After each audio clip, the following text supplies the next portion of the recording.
नमस्कार छात्रों, श्री राधाकृष्ण माध्यमिक विद्यालय की ऑनलाइन क्लासेज में आपका स्वागत है। कल हमने सप्तम पाठ लोकहितम करणीयम का अध्ययन कर लिया था और आज हम स्वामी के कर्मयोगी स्वामी केशवानंद पाठ के बारे में अध्ययन करेंगे।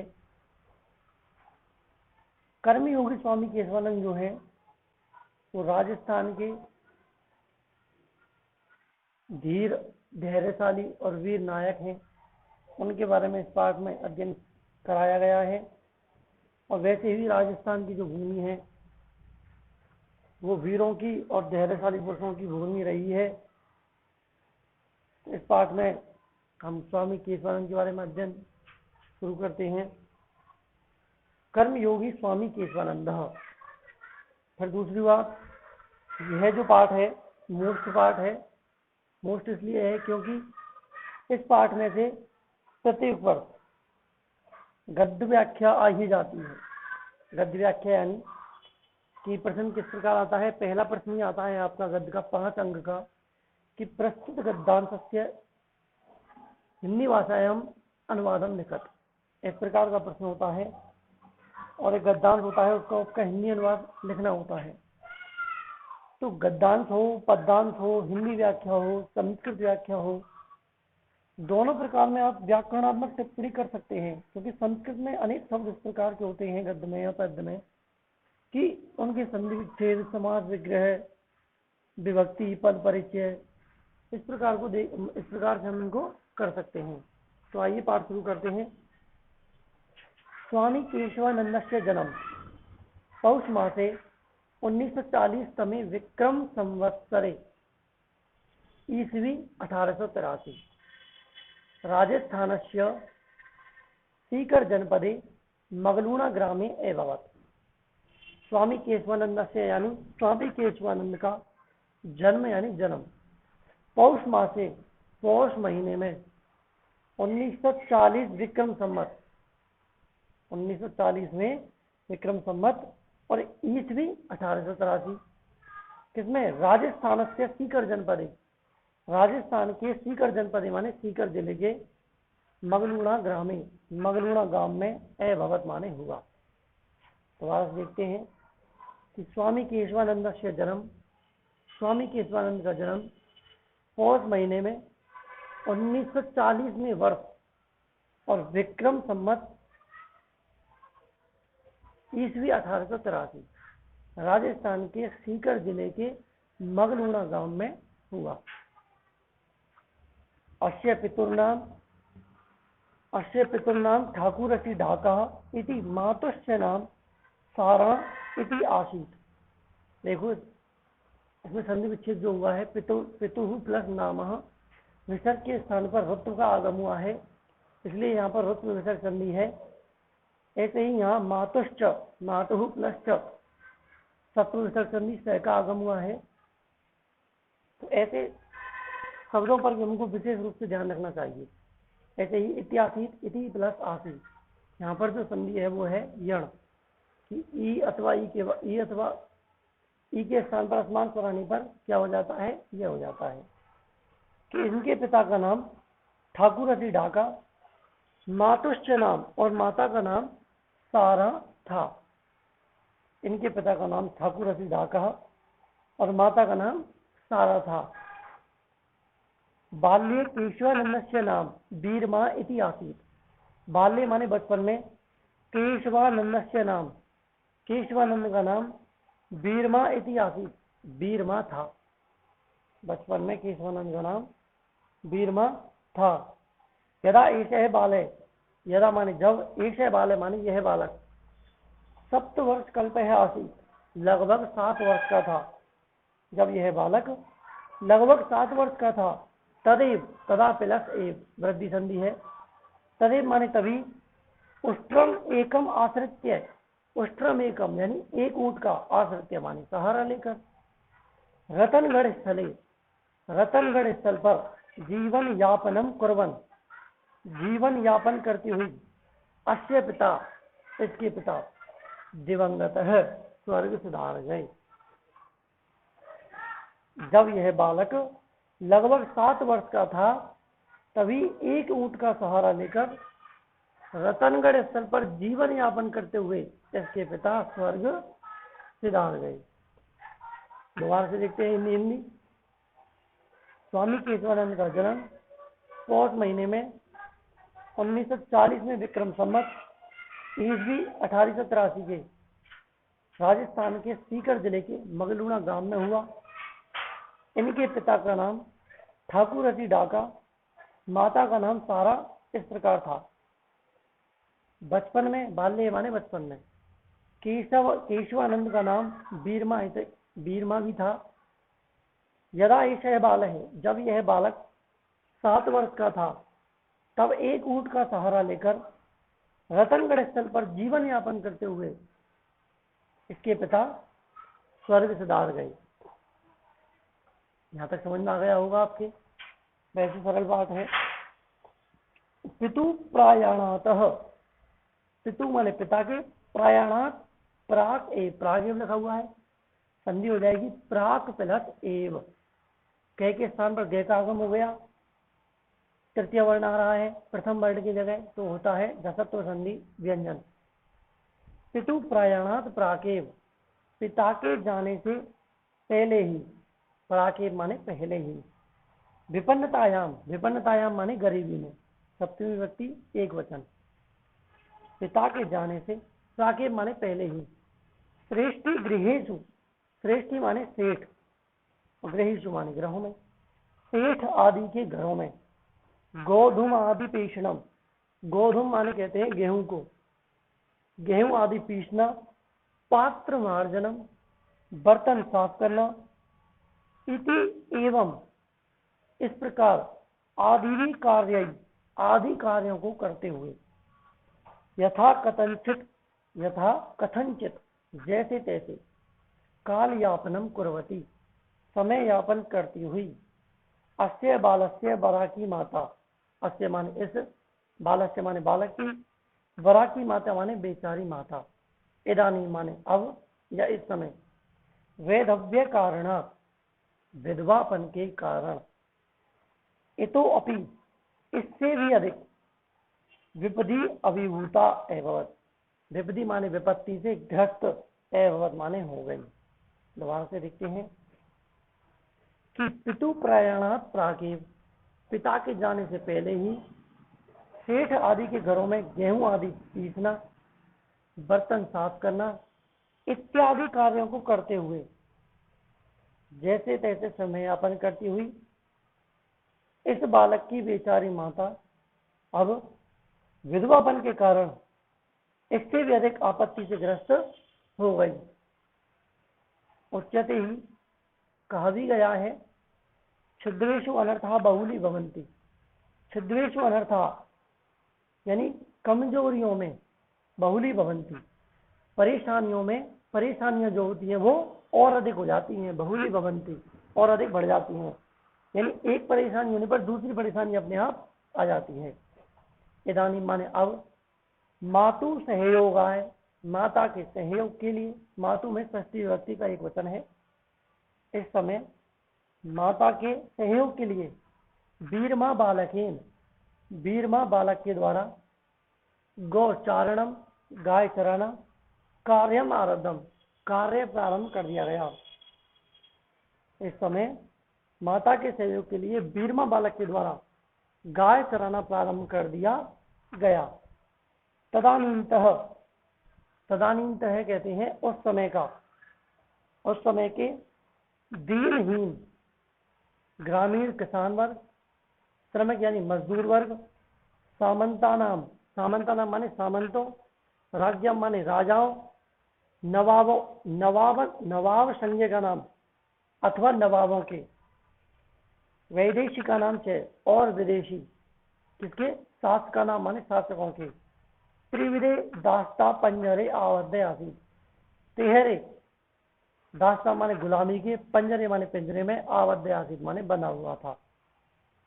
दोबारा से देखते हैं, उस समय का दीनहीन ग्रामीण किसान वर्ग, मजदूर वर्ग, सामंतों, राजाओं, नवाबों और विदेशी शासकों के तिहरे गुलामी के पिंजरे में बना हुआ था।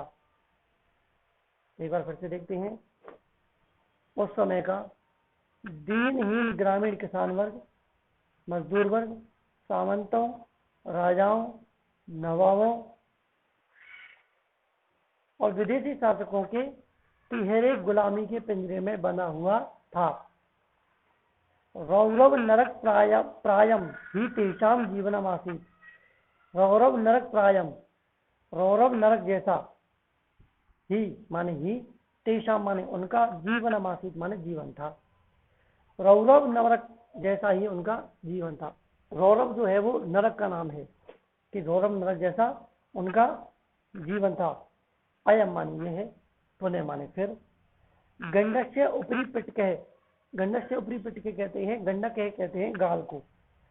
ऊपरी माने ऊपर, पिटकह माने फंसी, कि ऐसे फोड़े के ऊपर एक और फंसी हो जाना, या फिर यहाँ पर भी इसका अर्थ हो सकता है कि परेशानियों पर एक परेशानियां और बढ़ जाना। समृद्ध माने हो जाने पर, यत माने की भयंकरो दुर्भिक्ष काल समापन्न है। यत माने की भयंकरो माने भयंकर, दुर्भिक्ष काल माने अकाल का, समापन्न माने समय आ गया है। काले माने समय और समापन्न माने आ गया है। दोबारा से देखते हैं कि रौरव नरक जैसा ही उनका जीवन था। यह फिर थोड़े के ऊपर एक और फंसी हो जाना या परेशानियों में एक परेशानी बढ़ जाना हो जाने पर कि भयंकर अकाल का समय आ गया है। छप्पनिया अकाल इति कुख्यात, छप्पनिया अकाल के नाम से कुख्यात। विक्रम संवत 1856। तस्मिन् दारुणे दुर्भिक्षे, छप्पनिया अकाल के नाम से कुख्यात विक्रम संवत 1856 में वर्ष में दारुण माने भयन, दारुणे दुर्भिक्षे प्राण धारणम दुर्भरम आसीत्, कि उस भयंकर अकाल में प्राण धारण करना भी क्या था, दुर्भर आसीत्, कठिन हो गया था। छप्पनिया अकाल के नाम से कुख्यात विक्रम संवत 1856 वर्ष में भयंकर अकाल में प्राण धारण करना भी क्या हो गया था, दुर्भर यानी कठिन हो गया था। चतुर्दिक्षु जलम नैव, चतुर्दिक्षु माने चारों दिशाओं में, जलम नैव जल नहीं।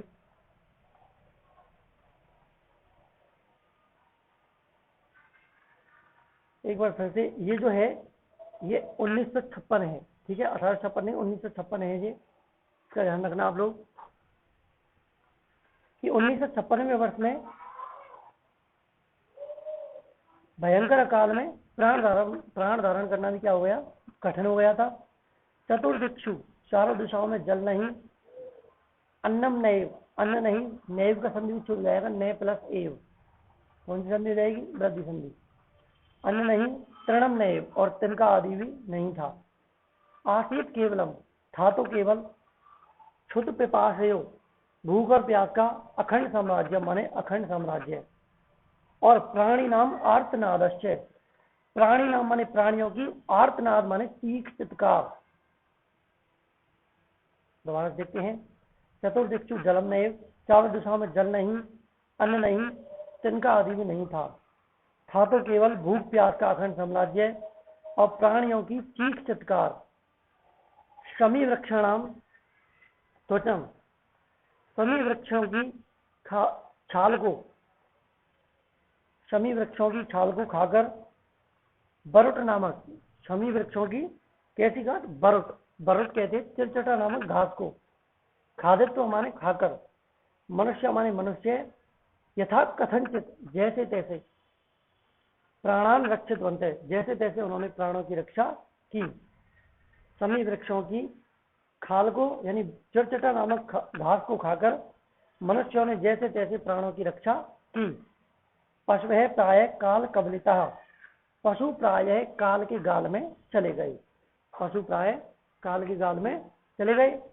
एतव माता पुत्र अपि, ये दोनों माता पुत्र भी, जनपदात जनपदम, जिले से जिले की ओर, ग्रामात ग्रामम से, और गांव से गांव की ओर, अटंतऊ आस्ताम, अटंतऊ यानी भटकते रहे या भटक रहे थे। पशु प्राय काल के गाल में चले गए। ये दोनों माता पुत्र भी जिले से जिले और गांव से गांव की ओर भटक रहे थे।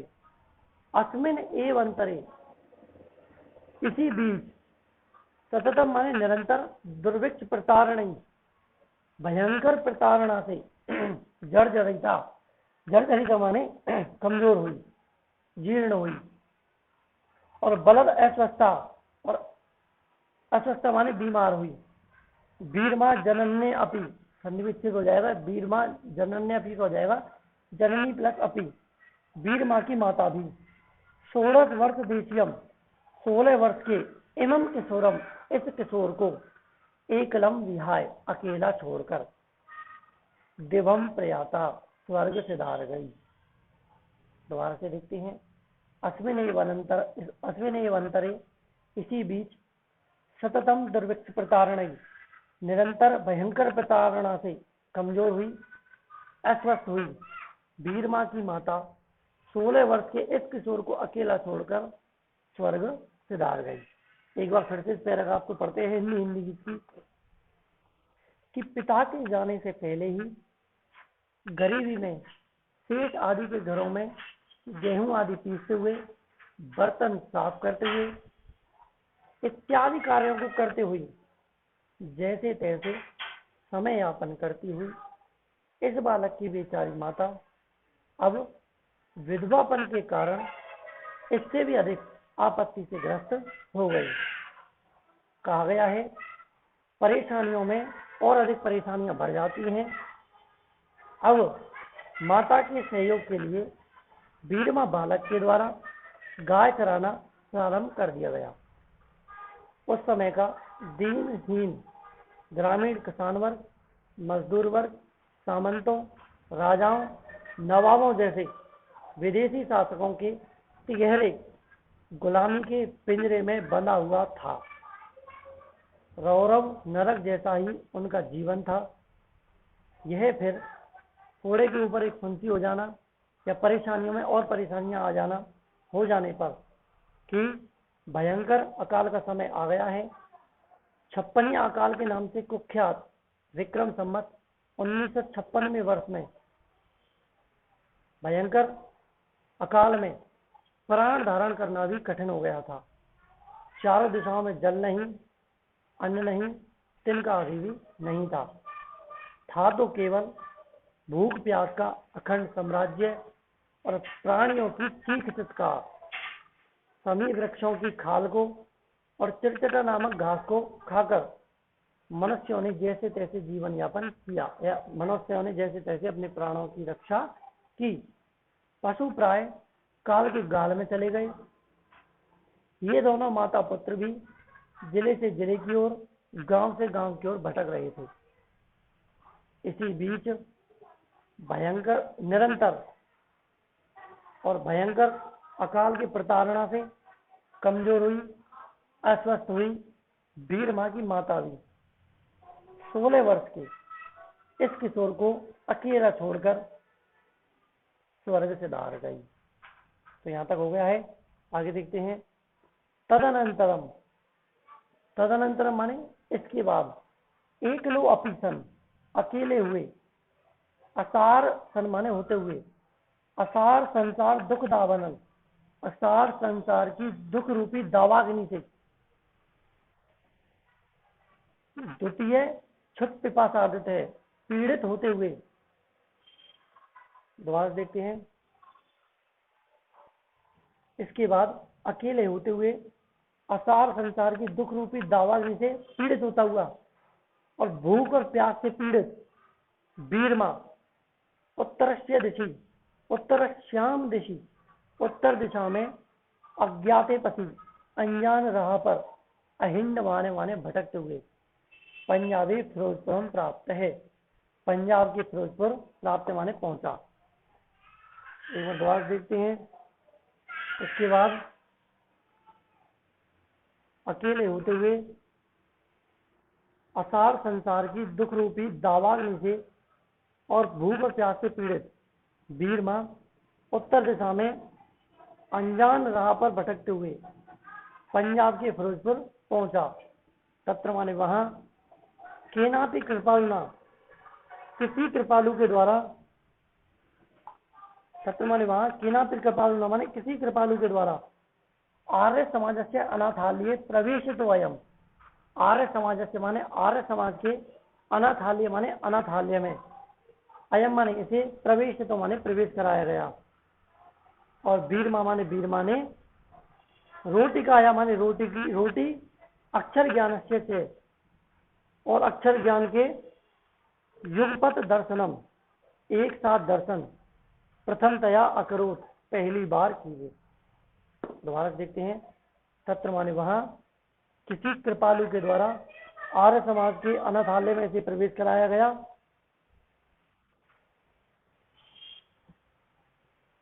प्रवेश कराया और बीर माने रोटी और अक्षर ज्ञान के, रोटी और अक्षर ज्ञान के एक साथ दर्शन किए। अयमेव, अयमेव माने यह ही, एक अक्षय पशु चारक अक्षय, एक पशु चराने वाले, एक अक्षय पशु चारक अक्षय माने एक पशु चराने वाले, महापुरुष पुरुषोत्तम प्रति, महापुरुष के प्रति, यात्रायाम, यात्रायाम माने यात्रा का प्रारंभ बिंदु राशि, प्रारंभ बिंदु था।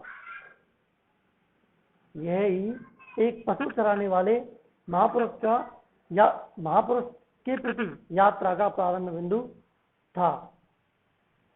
अयम मान यह ही एक पशु चारक की महापुरुष, महापुरुष की ओर या महापुरुष का यात्रा के प्रति प्रारंभ बिंदु था।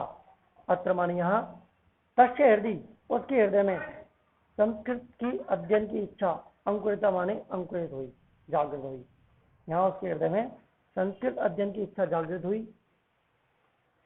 जिज्ञासते सती, जागृत होने पर भी, कथितम माने कहा गया है, यद माने की, जाटस्य तब, तुम जाट को, संस्कृतम क्व सुलभम, संस्कृत कहाँ सुलभ होगी, तुम जाट को संस्कृत कहाँ सुलभ होगी।